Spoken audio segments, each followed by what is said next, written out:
Hey guys, welcome back to the podcast. I am Adam, and this is my podcast, obviously. I just want to thank you for being here. We're always thankful, like I always say, we're thankful for anybody who tunes in and is willing to share their thoughts or just share this with somebody else. Because at the end of the day, like I say every time, the goal here is not to have an awesome podcast or to be some type of influencer who's famous for no particular reason. But the goal here is to help people of faith find their health or continue to thrive in their health. And I continually get feedback from people who are saying, some of the information we're sharing or thoughts that we're giving are it is helping. So if that's you, we'd love to hear from you. I would love to get some feedback from you on like topics that we could go over that would maybe help you more. Just so you know, I have an email list, um, like a kind of a newsletter, information, blog post kind of thing that I send out once or twice a week. Would love for you to sign up for that. If you're interested in that, you can go to my Instagram page. It's at Adam Bro, and in the bio, there's a link there, and you can sign up for the free emails. But a lot of people are receiving that, and we're just thankful for anybody who gives us feedback. You can always reply to the emails as well to let us know what you liked, what you didn't like, what you would change, or what you would love to hear about. So, please continue to engage with us because we know it's at the end of the day, we're trying to help people of faith do the best they can with the time they have, the body they've been given. Because remember, you only have one, and that body is supposed to carry you through this entire calling that God's called you to. So we have to take care of it. So I did send out an email for today's topic. I sent out an email recently just asking people what they want to hear about. And one of the topics, and I'm going to do my best at this, okay? This is, you know, bef just bef just so you know, this is a harder topic for a male to do, but it's not impossible because information is information. You don't have to have necessarily personal experience with particular things to have some insight because human biology is kind of set in a way, and information is information. So one person in particular asked, and I've heard about this multiple times, asked me to talk about menopause, perimenopause for ladies, and maybe some approaches to that and maybe some insights into that. So this one's going to be pretty straightforward information, less scripture added, but I do know that there are a lot of ladies who are passing through this change in season in their life, and it's just very difficult. I'm 48-year-old man married to a lady going through perimenopause. We've been married for almost 24 years now, and I've seen the changes that she goes through, the differences for her mentally, physically, and it's not an easy thing. And many ladies have been up until recent years, it's been kind of like, well, this is just what's going to happen. You're just going to get fat, and you're going to have hot flashes, and you're going to feel brain fog, and you're going to maybe have more anxiety or low mood than expected, no libido. There's It's been kind of chalked up that that's what would happen to you, and you just had to kind of deal with it. And I don't think that that has to be the case, um, given the information we have and the amount of interventions that we have now, just through medicine in general. Whether you like medicine or not doesn't matter. If it helps you, then it helps you. Okay. So I've typed up a bunch of notes. So again, like I usually do, I try to read my notes, especially when it's a topic that I want to try to get right because I realize before anybody says, you're a man, you shouldn't be talking about this, just be quiet. Okay. Ladies talk about a lot of stuff that men deal with, and men talk about stuff that ladies deal with. You don't have to have a particular experience with that in order to have an insight into it. Like, You know what I'm saying? I'm not a dog, but I do understand dogs and I've owned them and I've have great dogs. You know what I mean? It's not like I have to have breasts in order to be able to talk about this. So I just want to clarify that, but I'm also maybe a little defensive, so sorry. I'm anticipating the comments. But um for a long time, women have been told to just kind of tough this part of their life out. Um, but today, there's a lot of leaders in the medical community, and some who are not medical but are researchers in a particular way. People that come to mind are Dr. Mary Claire Haver. She has a new book out. She and I would probably think differently along some diet things, but for the most part, she's extremely uh, well versed in this, and she kind of does this in particular. There's another Dr. Louise Newson, who I've followed on Instagram, and she's got some great stuff. And then there's some other people who are in more of different diet spaces, but there's like Dr. Ken Berry, who's kind of in the keto carnivore space. You've got Cynthia Thurlow and Dr. Gabrielle Lyon, who is a lot of people will know. She has a new book out called Live Strong or something like that. It's definitely a great book. But we're talking about leaders who maybe think differently about certain things, but there are very good crossover points where things can make a lot of sense. And I think we can add a little insight into it. But perimenopause and menopause aren't just medical conditions that you have to treat, right? It's not a medical condition that you have to treat. It's not like a disease. This is a this is a stage of life that ladies go through that needs to be optimized to the best of our ability so that you can thrive. There's no way for us to stop this change. It's you're going from your reproductive years into your non-reproductive years. And that's just a change that every lady's going to go through. When ladies go through it is differently, how they go through it is differently, but everybody goes through it.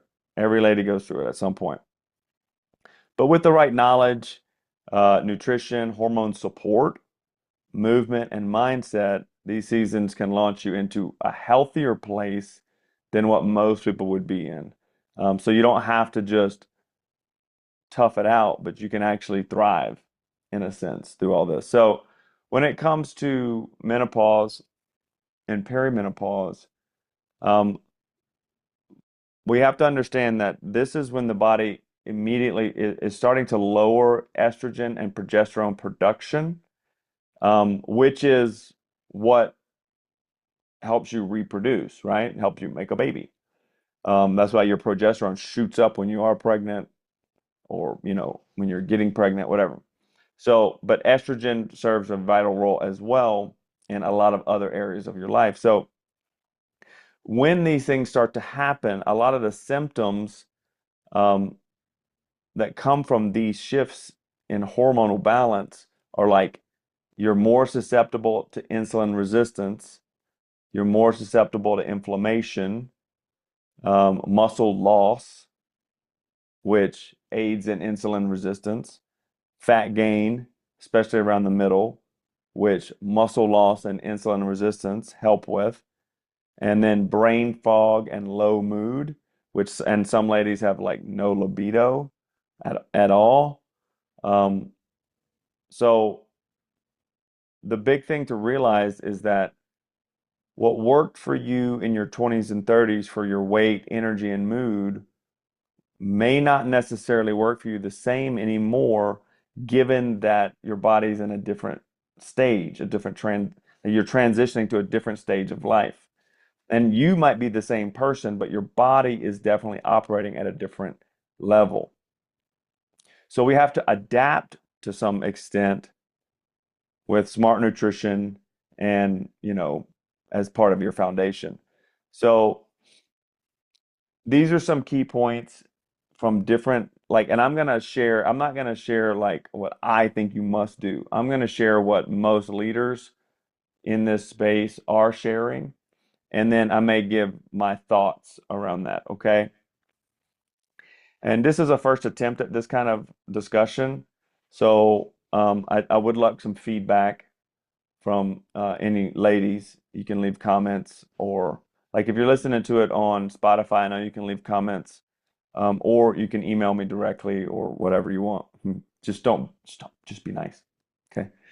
But some foundational principles from many of the leading doctors in this area who happen to be ladies are something like a whole foods diet is a key, like keeping your ultra processed food to a minimum. Like I know like the hormones are raging and like it seems like you physically have a a deficiency in chocolate or a deficiency in snack foods. But you don't have a deficiency in snack foods. You have an appetite that's running amok, and that can be controlled through other ways, according to what I'm reading. Okay. So having a whole foods diet, prioritizing your vegetables, fruits, proteins, healthy fats, and minimizing your junk, having protein at every meal, at least 30 grams, not 30 grams of weight in chicken, because that's like one chicken tender, but I mean like 30 grams of total protein to help preserve your muscle mass and metabolism and help keep you full.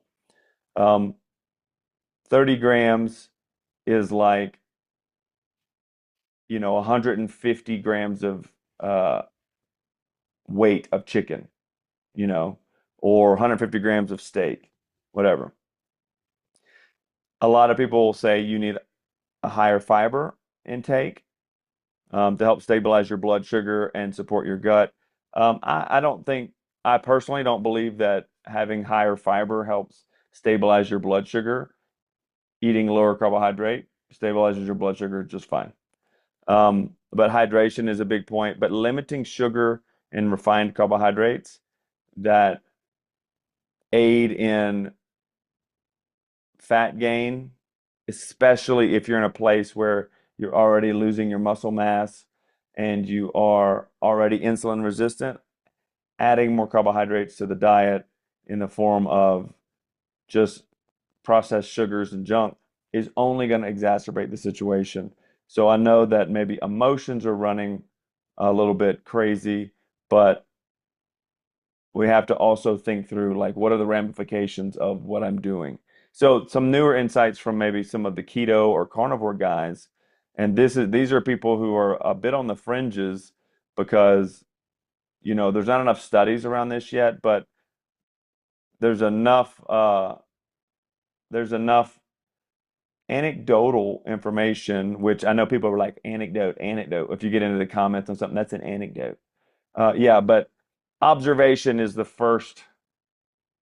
literally the first principle of the scientific method. So if you don't observe anecdote, then you don't draw a hypothesis. Okay, so anecdote serves a purpose. It literally is the first thing you must do. You must observe.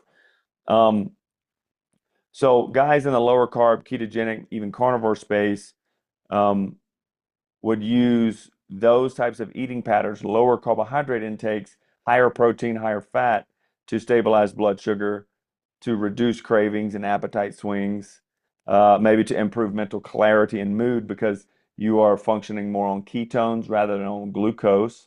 And ketone production, which is the oxidation of fat into a ketone body, which your brain can use because it can pass through the blood-brain barrier as fuel rather than sugar or carbs, um, tends to have more clarity for people. So it also tends to lower systemic inflammation because in order to eat this way, it's harder to eat a bunch of junk.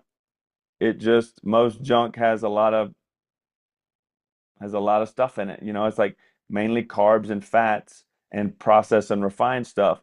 So in order to eat a pretty clean whole foods, ketogenic or even carnivore type diet, which I'm not saying carnivore is something you have to do or ketogenic is something you have to do. I'm just offering these as options, okay? Um, so they tend to lower your inflammation and help preserve muscle mass because If you're cutting down your carbs that much, protein and fat is kind of the main thing you got to get, and it's the only options, right?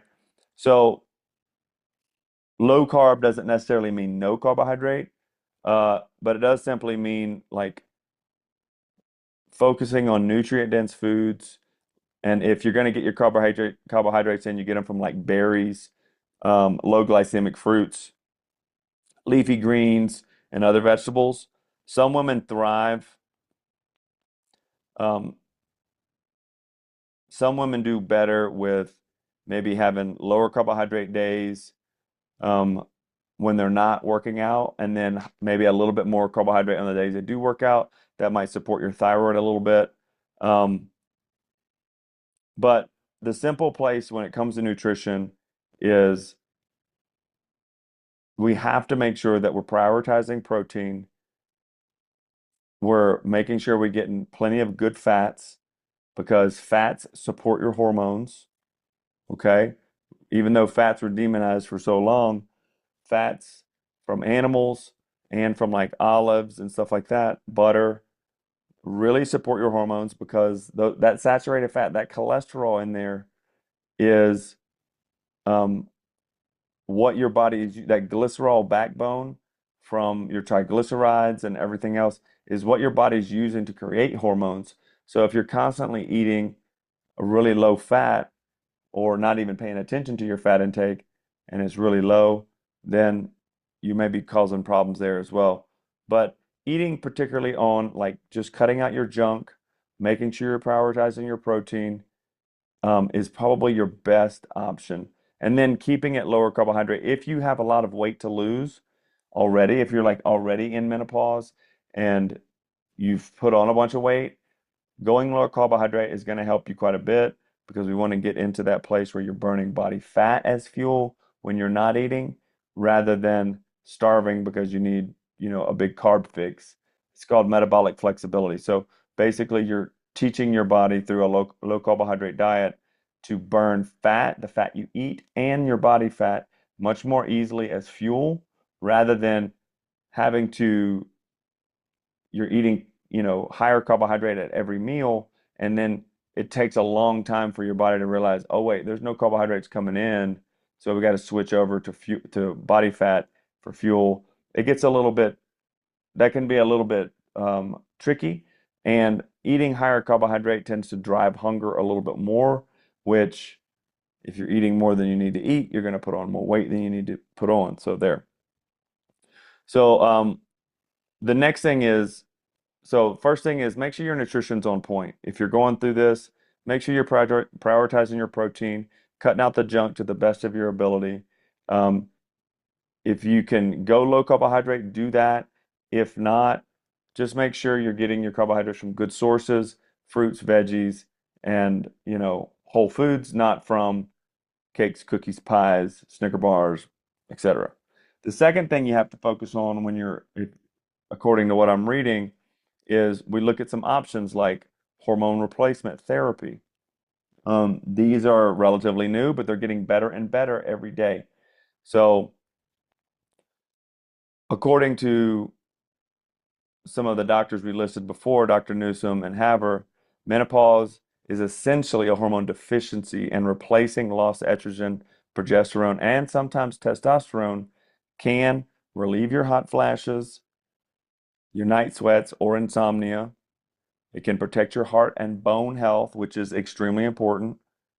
Preserve your cognitive function, which, that brain fog can get in the way, and improve your mood and vitality, and that would be your libido as well. So, modern HRT or hormone replacement therapy uses bioidentical or body identical hormones. It's basically the same molecular structure as your body's natural hormones. It's safer, more effective than the older synthetic versions. Um,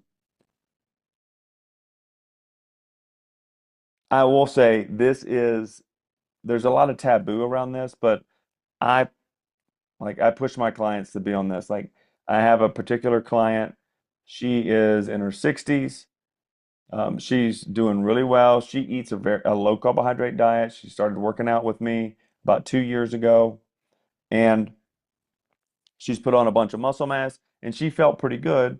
And then we got her, she also had some blood sugar regulation issues, and we got blood work for her and realized that she's very low in estrogen, progesterone, and testosterone. So she was like, should I do this? And I'm like, well, we do know that by those things being lower, those hormones being lower, her blood sugar control issues are harder, right? So immediately I was like, yeah, let's get on them. Let's get on a therapeutic dose, nothing crazy. Just do it for a few months, and then let's look at your blood sugar. And her morning fasting glucose went from being like 120, which was pretty diabetic or pre-diabetic, down to near 100, which is almost no diabetic problem. Okay, so almost within normal ranges. So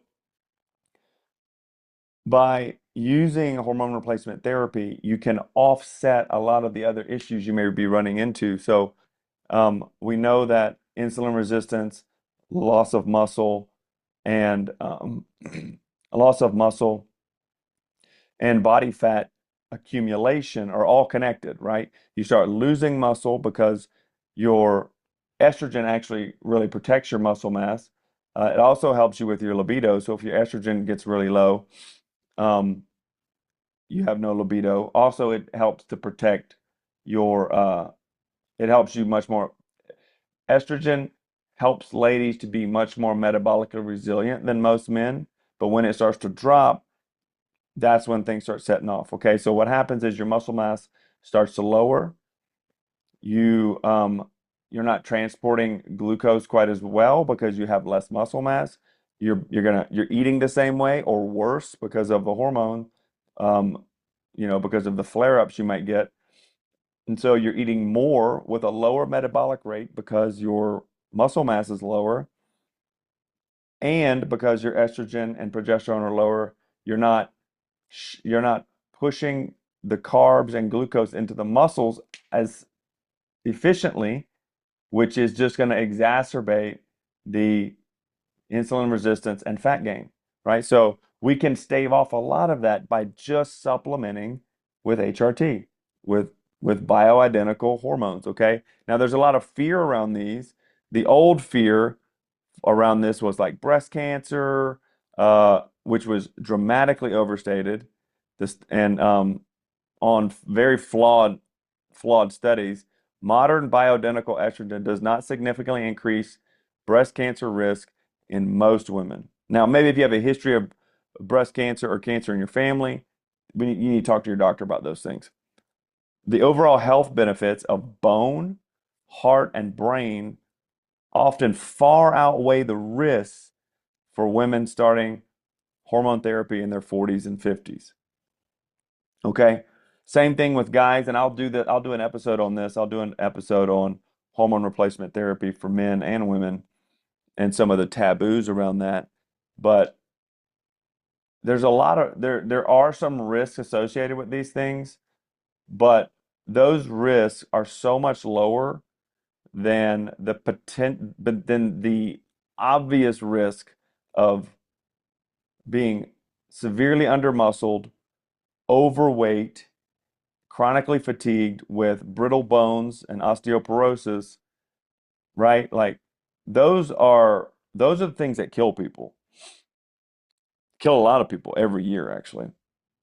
And those insulin resistance and all that will start leading into diabetes, will start leading into heart disease and a bunch of other stuff, kidney disease, like the list goes on and on.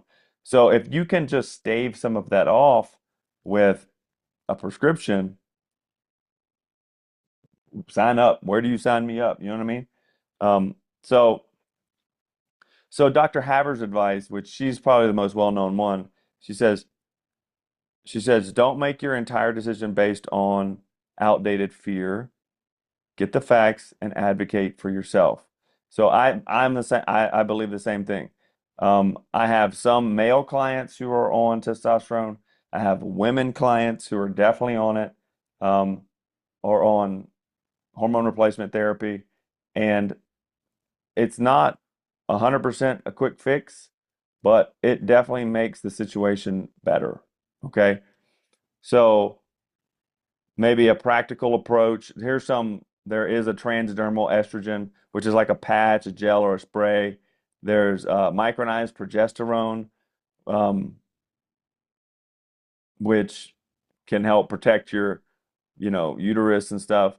Testosterone replacement. A lot of ladies, a lot of ladies, if you can get a very small dose of testosterone, this will make your fat loss, muscle gain so much better. And I mean, it's like a tenth of what a man would take, right? So if a man would take, if a man would take like 1 cc of testosterone a week, a lady would take like point 0.1 or 0.15 cc.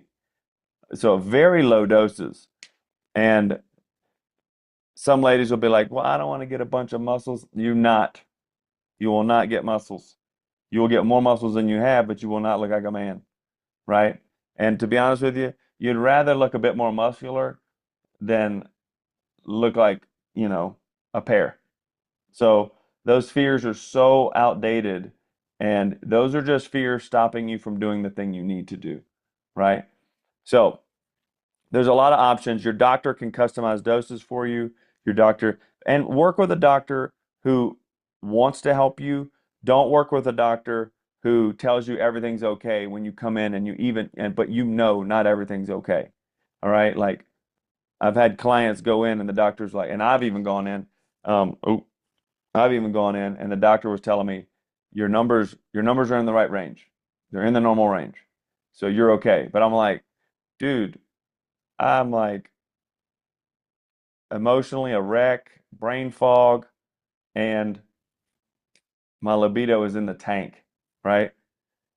But I'm okay. I'm like, no, I'm not okay. So I went to somebody else, and I actually do take testosterone. I take a very low dose, a therapeutic dose, and it makes all the difference for me. And some people will be like especially guys, like guys so stupid. They're like, oh, well, that's cheating. Like, cheating, what are we competing? Like, there's no cheating here.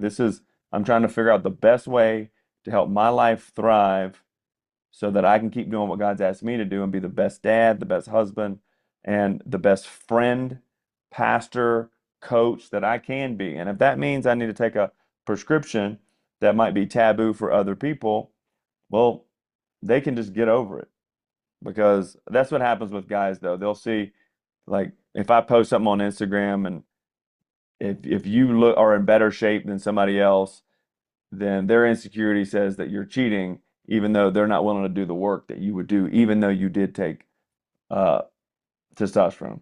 Who cares? Doesn't matter what other people think. What matters is are you trying to do what God asked you to do, and are you going to leverage every advantage you can to do it? Okay. So continue with menopause.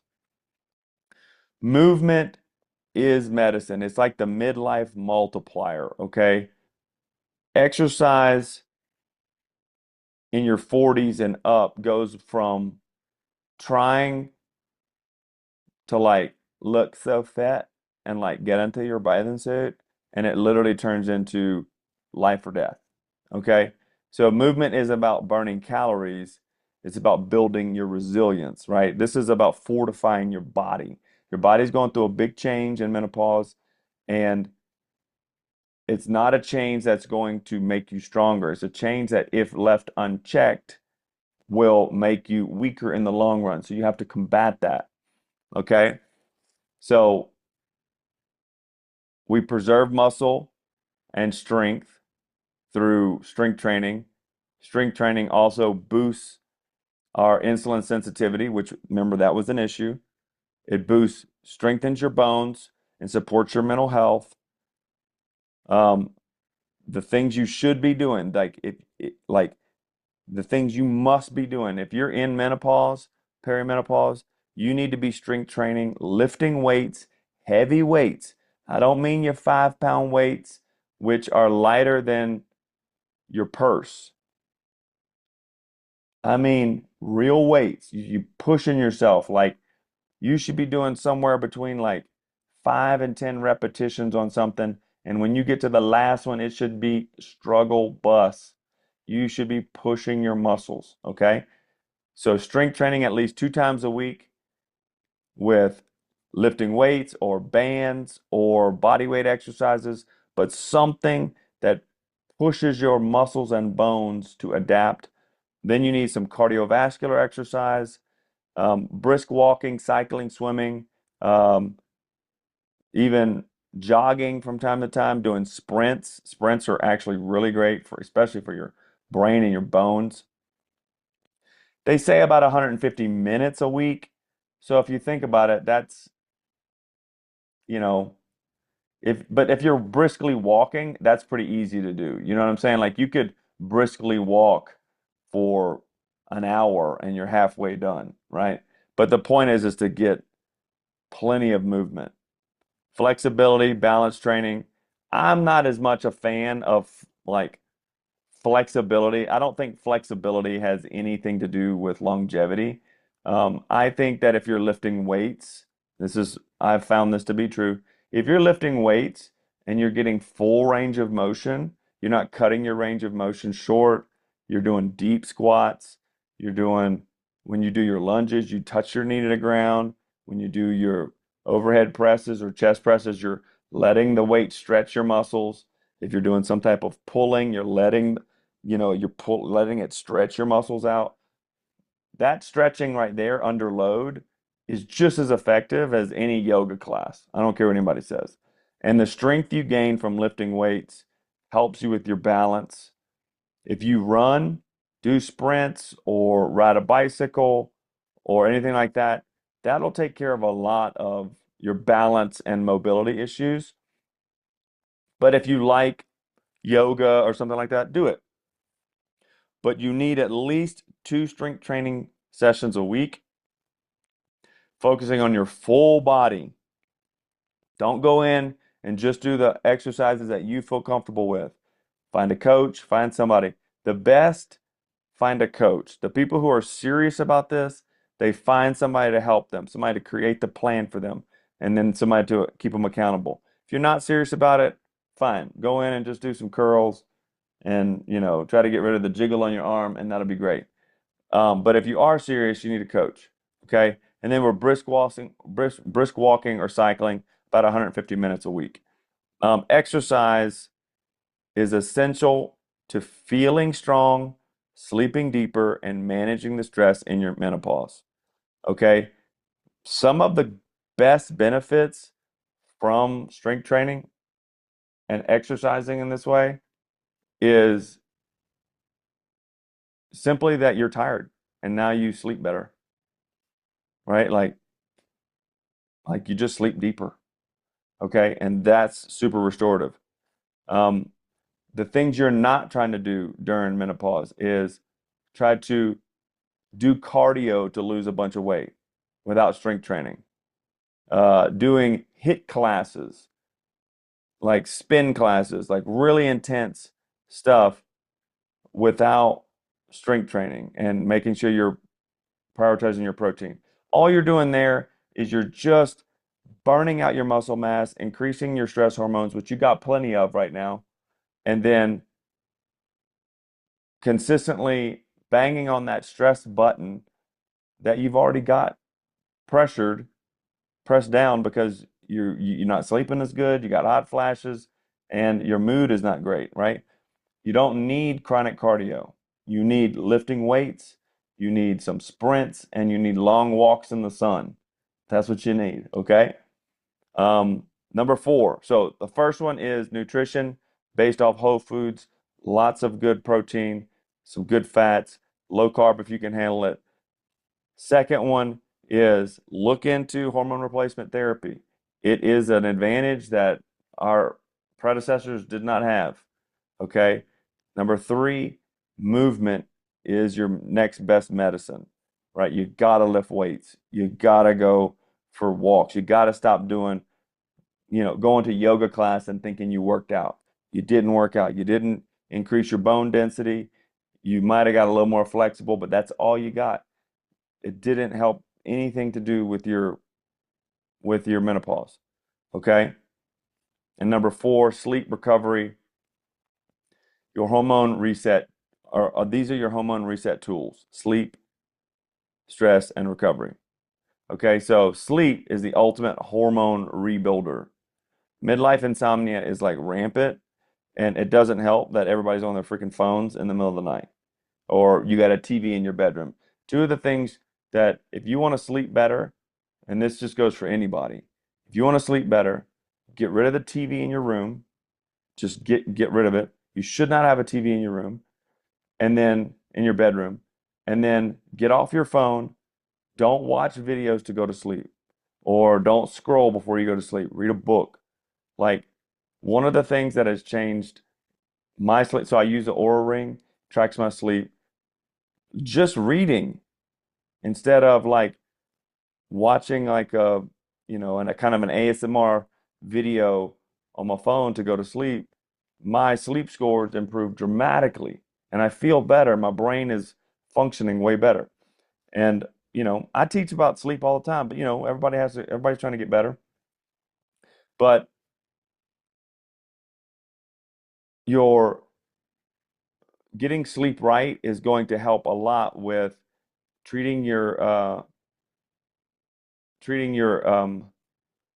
night sweats, which HRT really helps with that.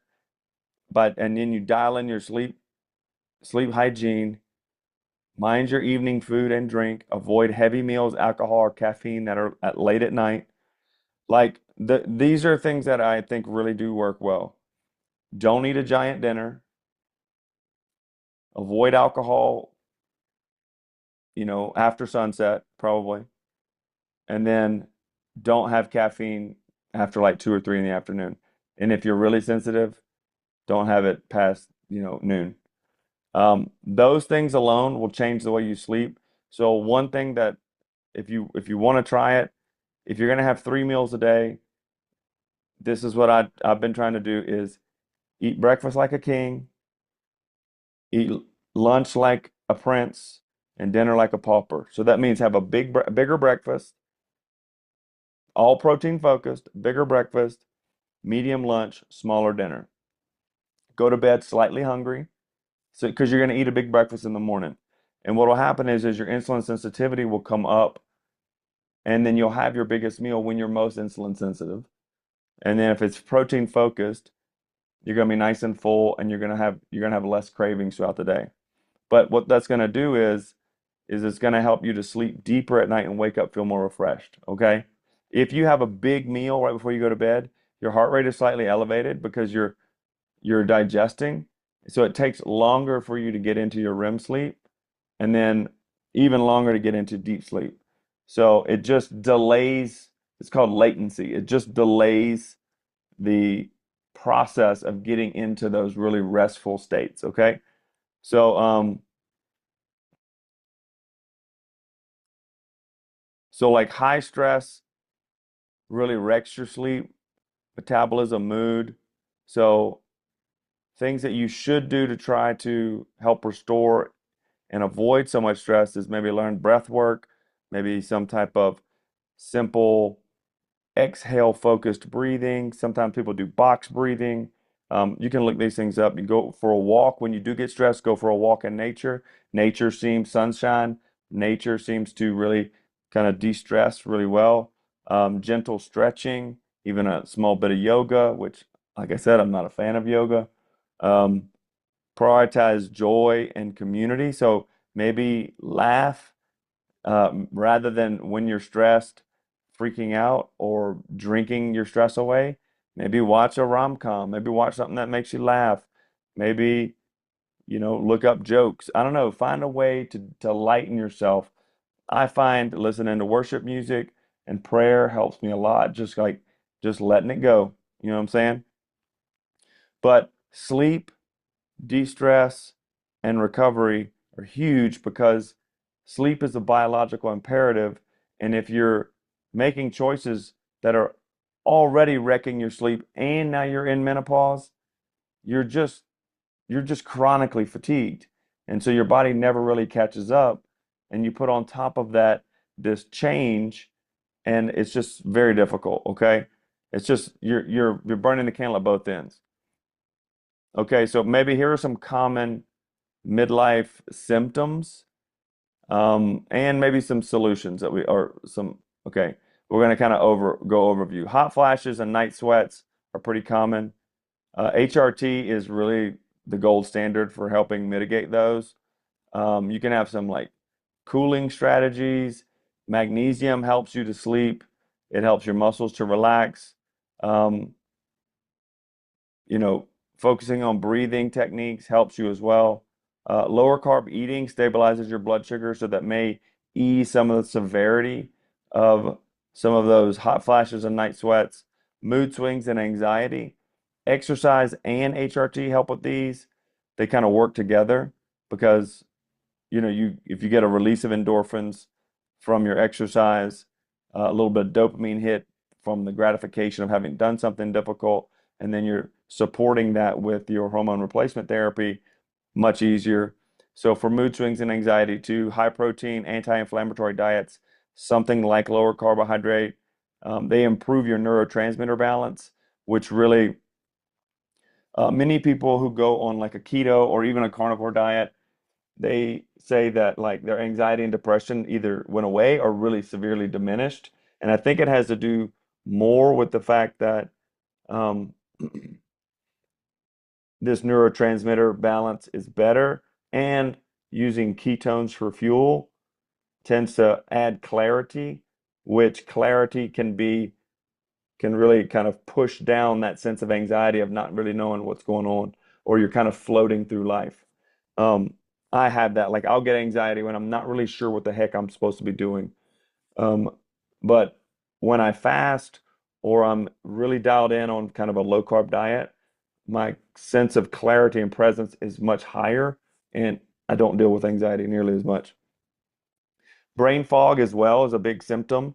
Um, Things that can help with that are making sure you're sleeping, keeping your nutrition on point, and movement.